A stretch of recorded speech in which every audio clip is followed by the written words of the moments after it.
하나님 말씀 사도행전 22장 12절로 16절까지 우리 한번 합독해서 읽어보겠습니다. 사도행전 22장 12절로 16절입니다. 시작. 율법에 따라 경건한 사람으로 거기 사는 모든 유대인들에게 칭찬을 듣는 아나니아라 하는 이가 내게 와 곁에 서서 말하되 형제 사울아 다시 보라 하거늘 즉시 그를 쳐다보았노라. 그가 또 이르되 우리 조상들의 하나님이 너를 택하여 너로 하여금 자기 뜻을 알게 하시며 그 의인을 보게 하시고 그 입에서 나오는 음성을 듣게 하셨으니 네가 그를 위하여 모든 사람 앞에서 네가 보고 들은 것의 증인이 되리라. 이제는 왜 주저하느냐? 일어나 주의 이름을 불러 세례를 받고 너의 죄를 씻으라 하더라. 아멘. 세례는 교회가 행하는 중요한 의식 중에 하나입니다. 이 의식이라고 하는 것은 상품을 담은 포장과 같습니다. 이 포장은 그 자체로서는 별 의미가 없지요. 그 안에 상품을 담고 있을 때 포장은 가치가 있고 의미가 있는 것입니다. 교회가 가지는 의식도 이와 동일하다고 생각합니다. 교회가 가지고 있는 의식이 의식으로 끝날 때 아무런 의미가 없다고 하는 것이죠. 교회가 가지고 있는 의식에는 그것이 담고 있는 의미가 있고 내용이 있다라고 하는 것입니다. 의식이 단순하게 의식으로 끝나지 않기 위해서 성도가 명심해야 될 것이 있습니다. 먼저는 그 의식이 담고 있는 내용과 의미를 분명하게 이해를 해야 된다라고 하는 것이고, 다음에는 그 의식이 담고 있는 내용을 그대로 믿는다는 것입니다. 뿐만 아니라 그 믿은 내용을 합법적으로 시행하는 것이 대단히 중요하다 그 말이죠. 세례라고 하는 의식도 이렇게 세 가지 원리를 가지고 시행해야 됩니다. 말하자면 그 내용을 이해하고 그대로 믿고 그것을 시행하는 것이 세례가 되어야 된다 그 말이죠. 말씀드린 이 세 가지의 원리가 상실된 세례는 세례의 참 의미를 잃어버린 것과 같습니다. 말하자면 의식만 남아있는 세례는 하나님이 기뻐하시지 않는다 그 말이죠. 하나님은 의식만 남아있는 외식주의, 형식주의를 기뻐하시지 않는다 그 말입니다. 그래서 저는 군에서 집단으로 세례를 주는 일에 몇 번 요청을 받았지만 응하지 않았습니다. 군 집단 세례가 긍정적인 면도 있겠죠. 군에 와서 어쨌든 세례를 받는다고 할 때 기독교 신앙에 그만큼 가까워질 수 있는 가능성을 부여하니까 긍정적인 면도 있을 수 있겠지만, 군에 와서 충분히 양육을 하지 못하고 신앙생활을 경험하게 하지 못한 채 집단으로 3,000명, 5,000명 혹은 10,000명 세례를 줄 때 과연 그것이 어떤 이해가 될 수 있는가? 그것이 과연 의식으로만 남는 세례가 아닐까라고 하는 생각 때문에 응하지 않았습니다. 세례는 성령을 받은 표라는 것입니다. 우리가 찬양을 할 때도 성령 받으라 찬양을 합니다. 또 그런 말을 많이 하지요. 그러나 어떤 사람이 과연 성령을 받은 사람일까요? 남들이 잘 알지 못하는 어떤 교파에서 주장하는 것처럼 방언을 하는 것이 성령을 받은 증좌일까요? 아니면 입신, 신이 들렸다고 하고 여러 번 입에 거품을 물고 넘어지고 자빠지고 하는 것이 성령을 받은 사람의 증거이겠습니까? 아닙니다. 성경은 예수님의 십자가와 부활의 사건이 분명하게 믿어지면 그는 성령 받은 사람이다 라고 정의를 합니다. 성령이 아니고는 누구든지 예수 그리스도의 십자가와 부활을 고백할 수 없기 때문입니다.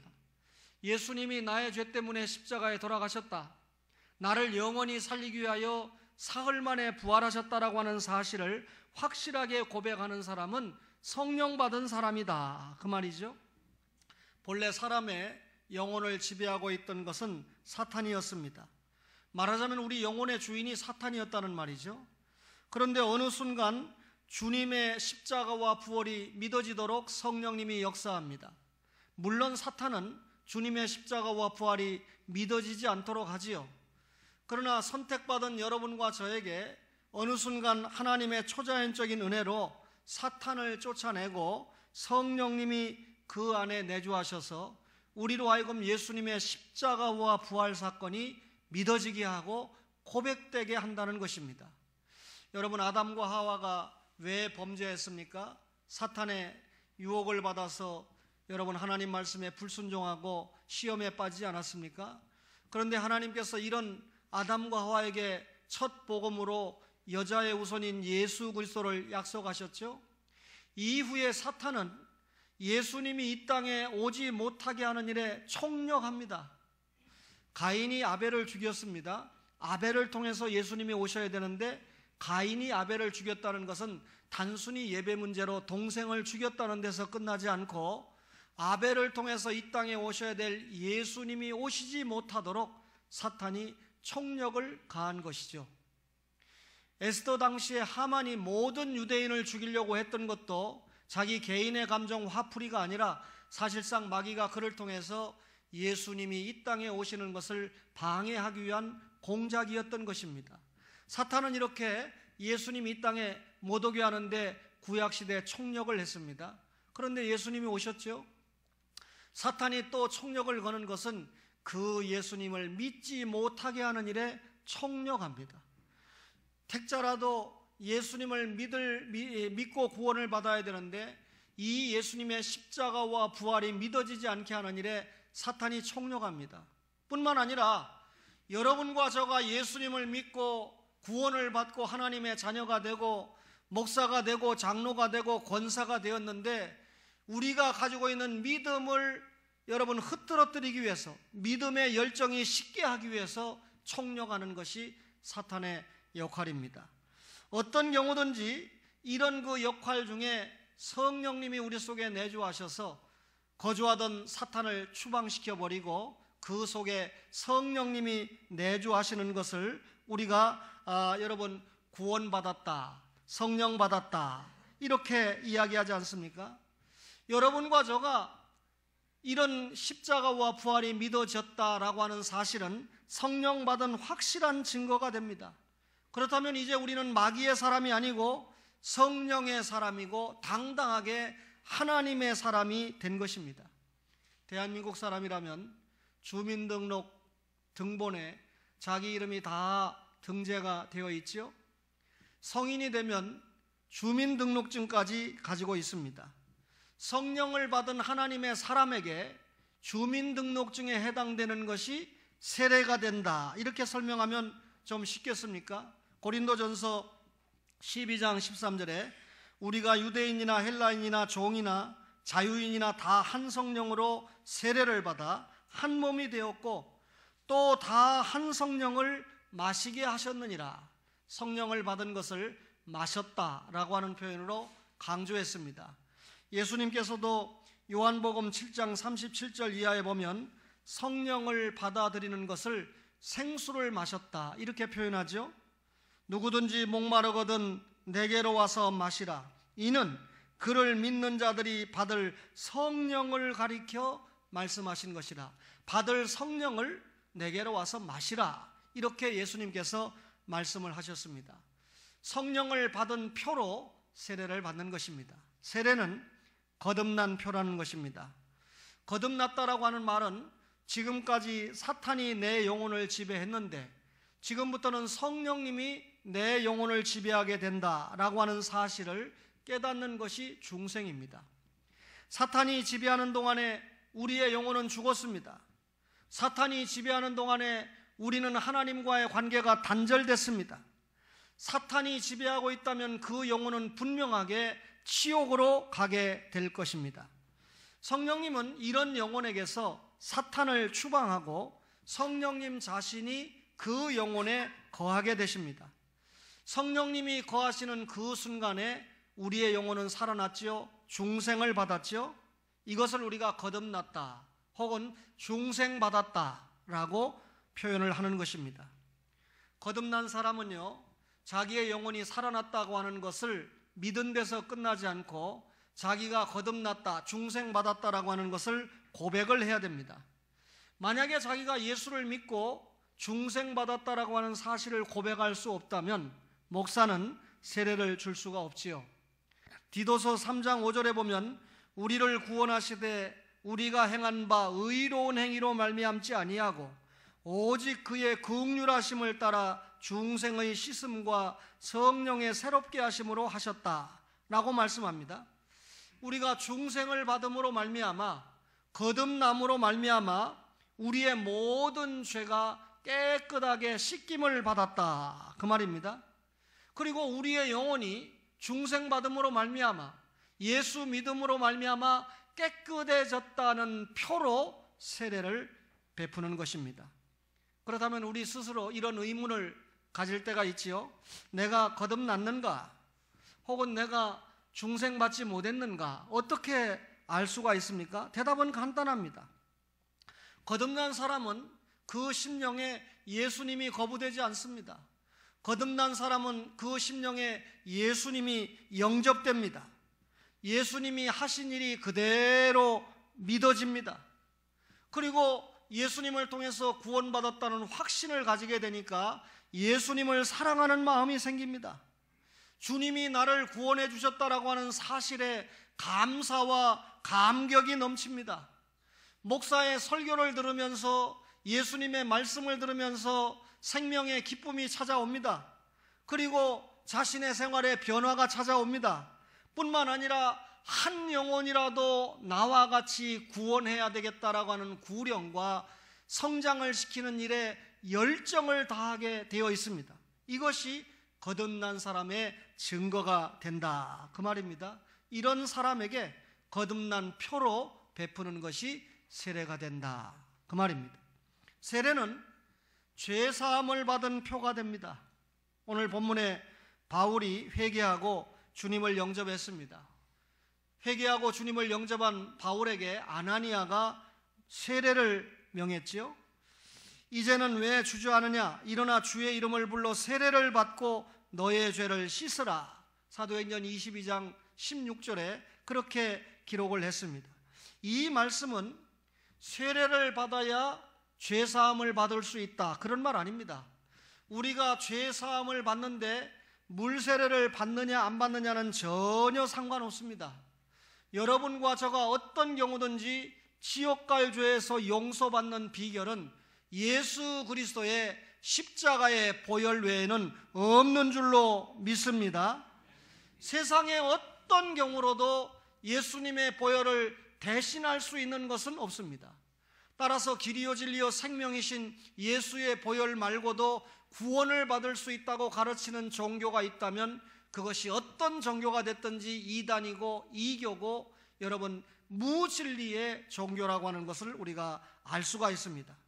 세례는 내가 예수 그리스도의 보혈로 구원받았다라고 하는 사실, 내가 예수 그리스도의 보혈을 통해서 죄 사함을 받았다라고 하는 증거로 주는 것이 세례다 그 말입니다.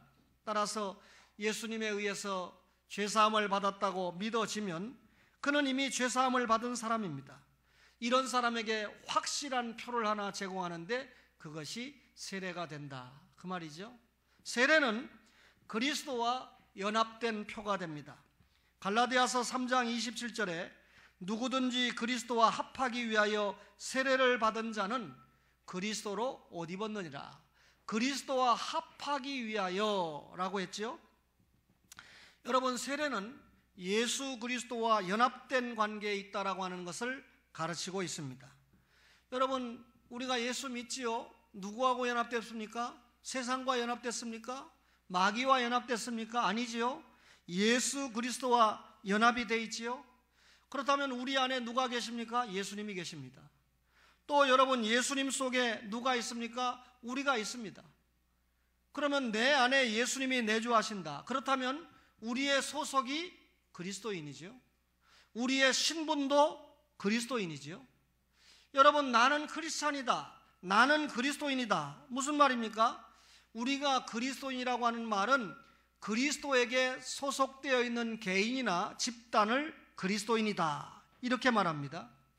그리고 불신자들이 신자를 구별해서 불러주는 말이 그리스도인이죠. 저 사람은 교회 다니는 사람이다, 저 사람은 크리스찬이다.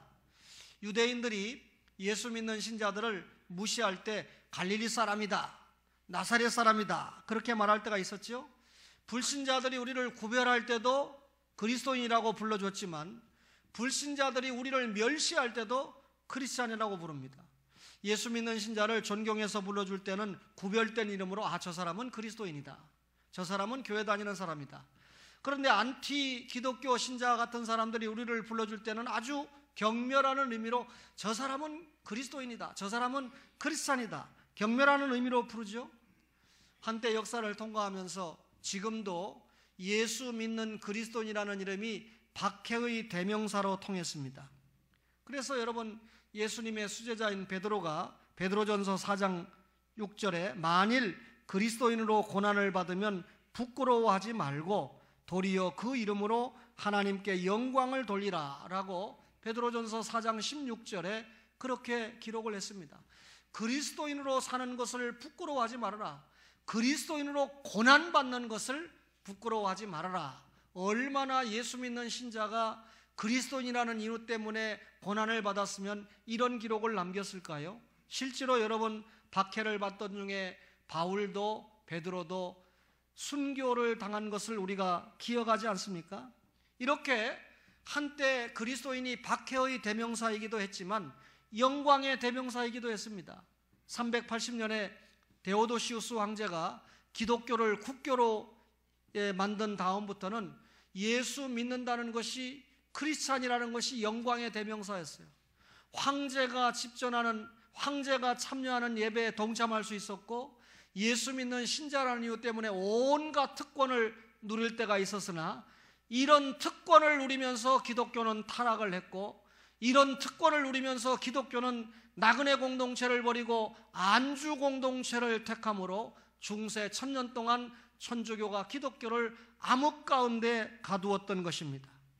나는 그리스도인이다, 이 말은 나는 그리스도에게 소속됐다, 신앙 고백을 분명히 하는 말입니다. 나는 그리스도인이다, 이 말은 나는 그리스도께만 소속됐다. 여러분, 절간에 가면 절에 소속되고 안식교회 가면 안식교회에 소속되고 혹 천주교를 지나가면 천주교에 소속된 것이 아니고 나는 오직 그리스도께만 소속됐다, 소속감을 분명히 하는 것입니다. 이 정도가 아니고 나는 그리스도인이다, 이 말은 나는 그 그리스도께만 충성한다, 나를 구원해 주신 그분께만 충성한다 라고 하는 사명적 고백의 말이 그리스도인입니다. 오늘 말씀을 받는 여러분과 저가 나는 크리스찬이라는 의식을 분명히 하시기를 주의 이름으로 축원합니다. 내가 그리스도인이다, 이 말은 옛 생명은 죽었고 새 생명이 내 속에서 살아났다. 그러면 여러분, 옛 생명이 없어져 버리고 새로운 생명이 돋아났으니까 이 새 생명이 누구를 닮아가야 됩니까? 나를 구원하신 주님을 닮아가야죠. 주님을 닮아가야 되니까 주님처럼 겸손해야 되지요. 주님처럼 사랑해야 되지요. 주님처럼 죄에서 구별된 거룩한 삶을 살기 위해서 애를 써야 그 사람이 그리스도와 연합된 사람이다, 그 말입니다. 그리스도와 연합된 표로 세례를 베푼다, 그 말이죠. 세례는 하나님의 아들이 된 표가 됩니다. 요한복음 1장 12절에 영접하는 자 곧 그 이름을 믿는 자에게는 하나님의 자녀가 되는 권세를 주셨으니 그랬습니다. 예수님을 중심에 영접했습니다. 그 순간 그는 하나님의 자녀가 됐지요. 여러분, 우리가 예수님이 하나님의 아들이고 그분이 나의 구주라고 믿고 고백을 하면 그 사람에게 반드시 신분의 변화가 오는데 마귀의 자녀가 아니고 하나님의 자녀가 된다는 것이죠. 하나님의 자녀가 되니까 하나님 아버지를 뭐라고 부릅니까? 로마서 8장 15절에 아빠, 아버지라고 부르게 된다, 그 말입니다. 여러분, 하나님을 보고 아바, 아버지라고 부를 수 있어야 되는데 이 믿음이 약해질 때 누가 찾아오십니까? 성령님이 찾아오십니다. 그리고 우리가 하나님의 자녀라고 하는 사실을 깨우쳐 주십니다. 그리고 성령님께서 하나님의 말씀에 대한 확신을 가지고 살게 합니다. 우리의 이름이 생명책에 기록된 것을 확인하게 합니다. 그리고 성령님이 하나님의 사자를 보내서 우리를 보호해 주십니다. 한 번 구원받은 신자가 절대로 지옥 갈 수 없다, 그 말이죠.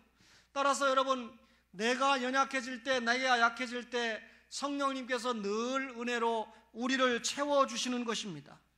하나님께서는 우리가 그의 아들이고 자녀라고 하는 것을 표시하기 위해서 세례를 베풀게 된다. 세례를 받았다라고 하는 말은 나는 하나님의 자녀가 되었습니다 라고 하는 고백적인 표시가 된다, 그 말입니다. 세례는 구원받은 표가 됩니다. 마가복음 16장 16절에 믿고 세례를 받는 사람은 구원을 얻을 것이요 그랬습니다. 성도는 구원받은 표로 세례를 받게 됩니다. 여러분, 우리가 구원을 받는 조건에 있어서 필수는 믿음이지요. 믿지 않으면 어떤 사람이라도 구원받지 못한 사람입니다. 여러분, 우리가 구원받는 일에 세례는 필수적인 것은 아닙니다.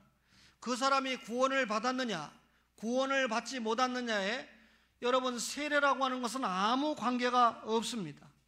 그럼에도 오늘 마가복음 16장 16절에 믿고 세례를 받는 사람은 구원을 얻는다 하니까 이 말씀을 오해하고 따지는 성도들이 들어 있습니다. 이 말씀은 이 말입니다. 우리는 믿음으로 구원을 받는다. 그리고 구원을 얻은 표로 세례를 받는다. 자신의 구원을 확신하는 사람은 교회 앞에서 자신의 신앙을 고백한다. 교회는 이 신앙 고백에 근거해서 세례를 준다라고 하는 말입니다. 따라서 교회는 그가 구원받은 사람이라는 확신을 더하기 위해서, 확신을 분명하게 갖게 하기 위해서 세례를 베푼다, 그 말입니다. 따라서 구원 얻은 표가 됩니다. 세례는 교회의 회원이 되는 표가 됩니다.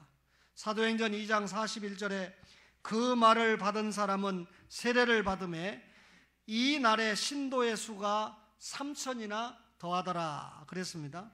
이 구절도 잘못 이해해서 세례를 받으면 신도가 되는구나, 아니고요. 이 말씀도 세례가 신도가 되는 중요한 요소라는 의미가 아니고 예수 그리스도의 제자, 말하자면 신도가 되는 데는 세례는 전혀 역할을 하지 못합니다. 세례를 받았기 때문에 신도가 되는 것이 아니고 예수님의 신도가 되었기 때문에 세례를 받는 것이다, 그 말이죠. 이것이 진정한 의미입니다. 내가 이제는 교회의 회원이 되었다, 내가 예수님의 십자가와 부활 사건을 믿고 구원을 받고 세례를 받았다. 세례는 단순히 신도가 되었다라고 하는 것만을 말하지 않고 이제는 내가 교회의 정식 회원이 됐다. 여러분, 교회의 공동의회에 세례를 받지 않은 사람은 절대로 참여할 수 없습니다. 여러분, 세례를 받았다라고 하는 말은 교회의 이 목사를 청빙한다든지 혹은 교회를 이전한다든지 등등 모든 일에 여러분 주권적으로 동참을 할 수 있습니다. 그런데 오늘날 이 교회들이 좀 비대해지니까 하나님의 말씀을 무시하고 어떡합니까? 재직회를 장로 안수 집사만 참석을 한다. 그러다가 여러분 요즘은 또 어떤 규정을 둡니까? 11조를 드리지 못하는 사람은 교회의 공동회의에 참석할 수 없다, 이런 법을 내놓는 교회들도 있습니다. 여러분, 11조를 드리지 못하는 성도가 있으면 바로 가르쳐서 11조를 드리게 하는 것이 교회의 가르침이지, 그것 때문에 세례를 받았는데 예수를 믿는데 여러분 공동회에 참석하고 참석하지 못하고 제한을 두는 것은 성경적이 아닙니다. 세례를 받았다라고 하는 말은 무엇보다도 성찬에 참여할 수가 있지요. 세례를 받지 않고 성찬에 참여하는 것은 자기 죄를 먹고 마시는 것입니다. 그런데 여러분 잘못 생각해가지고 여러분 성찬기가 지나갈 때 떡을 어린아이에게 주고 여러분 하는 것은 전혀 세례의 의미가 무엇인지, 성찬의 의미가 무엇인지 모르고 하는 잘못된 일입니다. 이렇게 세례는 교회의 회원이 된 표가 됩니다. 마지막으로 세례는 은혜 받는 방편이 됩니다. 은혜는 하나님께서 성도들에게 베푸시는 초자연적인 감화를 우리가 은혜라고 합니다. 방편이라고 하는 건 목적을 이루는 수단이죠. 그러면 세례가 은혜를 받는 수단이 된다라고 하는 말은 은혜를 받게 하는데 통로, 수단이 된다, 그 말이죠. 하나님께서는 성도들이 은혜를 받는 수단을 교회에 맡겼습니다. 그러면 교회는 어떤 방법을 통해서 성도들에게 은혜를 받게 하느냐? 두 가지인데, 하나님의 말씀과 성례입니다. 하나님의 말씀을 통해서 은혜를 받게 한다. 물론 여러분들이 성경을 읽으면서도 은혜를 받죠. 그러나 초신자들은 성경을 읽으면서 이해를 잘 못합니다. 목사가 이 말씀에 기록된 의미를 여러분들에게 설교 준비를 해서 전해줄 때, 말하자면 전파되는 말씀을 들을 때 여러분들이 하나님의 말씀으로 들으면서 은혜를 받는 것이죠. 이 시간에 목사가 똑같은 시간에 똑같은 대상을 향하여 하나님의 말씀을 설교라고 하는 방편으로 전하고 있는데 그 은혜를 받는 강도는 다 사람에 따라 다릅니다. 내가 하나님의 말씀을 듣는데 자꾸 졸리고 귀에 들어오지 않고 가슴에 박히고 있지 않다? 은혜를 받고 있지 못한 사람입니다. 수술이 필요한 사람입니다. 영적인 수술이 필요한 사람이다, 그 말이죠.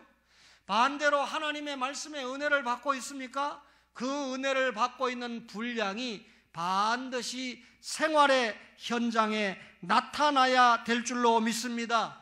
은혜 받았습니까? 하나님의 지경을 확장시키는 도구로 내가 사용을 받아야 된다, 그 말입니다. 은혜 받는 또 다른 한 방편이 성례인데, 성찬과 세례를 이야기하죠. 이 성찬은 주님이 부활하신 후에 직접 제정하신 것입니다. 세례는 중생의 공적이고 외적인 표가 됩니다. 세례는 물로 씻는 것이죠. 불세례 받은 사람, 성령 세례 받은 사람에게 신앙 고백을 받고 성부와 성자와 성령의 이름으로 씻는 것이 세례입니다. 그리스도와 연합된 것을 입증하는 것이 세례죠.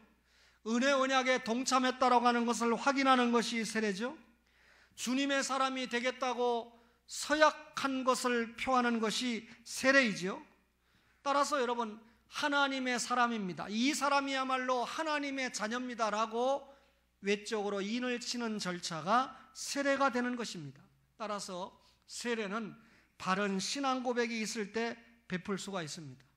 우리 교회는 다음 주간에 신앙 고백을 하는 딸에게 세례를 베풀려고 준비를 하고 있습니다. 세례를 받기 위해서 준비하는 딸은 오늘 이 말씀을 정확하게 다시 읽어보고 또 듣고 이해를 해야 될 것입니다. 참된 신자라고 하면 이미 지옥 갈 죄에서 벗어났습니다. 죄의 오염 상태에서 벗어나서 성화의 단계에 들어왔다, 그 말이죠. 저는 어제 해강교회 장로 임직식에 설교를 감당하면서 마지막에 두 분 장로님에게 주님의 나라 확장을 위하여 헌신하는 장로가 되어달라라고 부탁을 했습니다. 헌신이라고 하는 말이 성경에 딱 4번 나오는 말이라고 이미 말씀을 드렸습니다. 출애굽기에 1번 나오고 사사기에 2번 나오고 시편에 1번 나와서 4번 나오는 말인데, 사사기 5장 2절과 9절에 나오는 헌신이라고 하는 말은 원어로 나다브라고 하는 말인데 전쟁으로 기꺼이 나가다라고 하는 의미입니다. 기꺼이 자원해서 전쟁에 나가면 죽을 수도 있는데 기꺼이 나간다. 사랑하는 가족들을 다시 볼 수 없을 수도 있는데 기꺼이 나간다. 하나님의 전쟁이기 때문에 나가는 겁니다. 또 시편 110편 3절에 이 헌신이라고 하는 말은 나다브의 명사인 네다브인데, 이것은 메시아인 예수 그리스도께 나아가는 것을 헌신이라고 표현했습니다. 그렇다면 두 말씀을 조합해 볼 때 헌신이 뭡니까? 예수님께 나아오는 예배가 헌신입니다. 헌신이 뭡니까? 예배를 드리고 세상으로 나가는 것이 헌신입니다. 예배를 드렸으니까 영적인 힘을 얻었죠. 말씀을 통해서 힘을 얻었죠. 성령님의 역사를 통해서 힘을 얻었죠. 따라서 이 받은 힘을 통하여 세상으로 나가서 세상을 변화시킬 때 그 사람이 헌신하는 사람입니다. 세상에 나가서 여러분, 장로 직함을 가지고 목사 직함을 가지고 한국교회를 실망시키는 사람은 헌신하는 사람이 아니다, 그 말이죠. 따라서 헌신의 조건이 무엇입니까? 거룩입니다.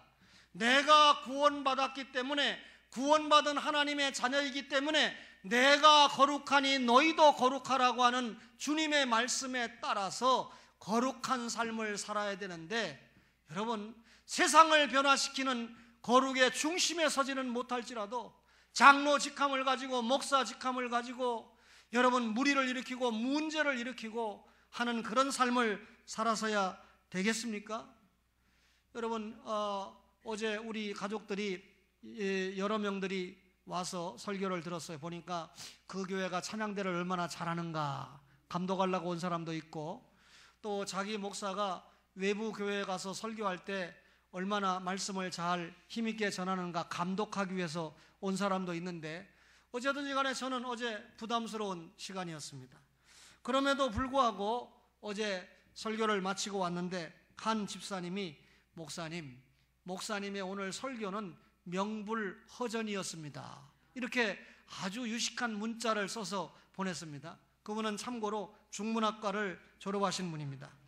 이 명불허전이라고 하는 말은 명성이 헛되이 퍼진 것이 아니고 이름이 날만한 이유가 있기 때문에 난 것이다 라고 하는 뜻이 명불허전이라는 뜻인데, 저에게 굉장한 위로를 했어요. 자꾸 그런 문자가 오면 제가 교만해집니다. 그러나 그 말씀을 받고 제가 내가 굉장히 이 교회 설교를 맡아서 나름대로 부담감이 있었는데, 그래도 이 집사님을 통해서 이런 위로를 받으니까 그래도 말씀을 잘 전했는가 보다 라고 안도의 위로를 받습니다. 그러면서도 당장 또 긴장됩니다. 다음 주에 외국어 대학생들은 어떻게 할까? 2,800명 정도가 나의 설교를 듣게 되는데, 이 7번 내가 해야 되는 이 설교에서 부산 외국어 대학생들, 예수 믿는 아이들이 더러 있지요. 그러나 절대 다수가 믿지 않는 아이들이죠. 이 아이들에게 어떻게 내가 하나님의 말씀을 전해야 될까라고 하는 부담을 가지게 되니까 목사는 늘 긴장 속에서 삽니다. 목사는 늘 부담 속에서 살게 됩니다. 그러니까 여러분, 이 목사가 제가 가진 나이보다도 한 10살은 더 먹어 보이지 않습니까? 따라서 여러분들은 늘 설교 때문에 주의 종으로 살아가는 부담 때문에 긴장하고 있는 목사를 위해서 기도의 끈을 놓지 않아야 될 줄로 믿습니다. 아멘에 대한 책임을 지세요. 목사에 대해서, 목사의 설교를 위해서, 목사의 사역을 위해서 기도해 주지 않는 사람은 세례받은 사람이 아니라고 생각합니다. 오해하지 마세요. 사랑하는 초원의 가족 여러분, 오늘 우리 세례가 이런 중대한 의미를 담고 있습니다.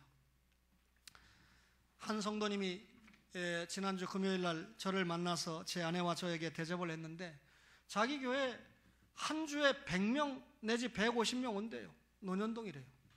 얼마나 교인들이 많이 오는지. 그런데 저한테 묻습니다. 목사님, 1년 내내 세례 주는 사람은 10명도 안 되는 것 같아요. 그러면서 결국은 수평이동 아니냐, 작은 교회에서 큰 교회로 다 오지 않느냐. 아마 설교 들으면서 우리도 예배당 짓자고 그러면 부담스러워서 나도 예배당 젖은 교회로 가야 되지 할 성도가 있을까요? 여러분, 수평이동의 비극적인 시대입니다. 전도 아니지요. 여러분, 예수 믿는 사람을 데리고 와서 태명 처녀와 같이 다음 주에 공적으로 신앙 고백을 하고 성부와 성자와 성령의 이름으로 세례를 받는 성도들이 많아질 때 그 교회가 진짜 부흥하는 것이고, 그 교회가 진짜 주님의 일을 하는 교회입니다. 사랑하는 초원의 가족 여러분, 믿고 세례받게 하는 역사가 우리 교회를 통해서 많이 일어나기를 주의 이름으로 축원합니다. 축원합니다.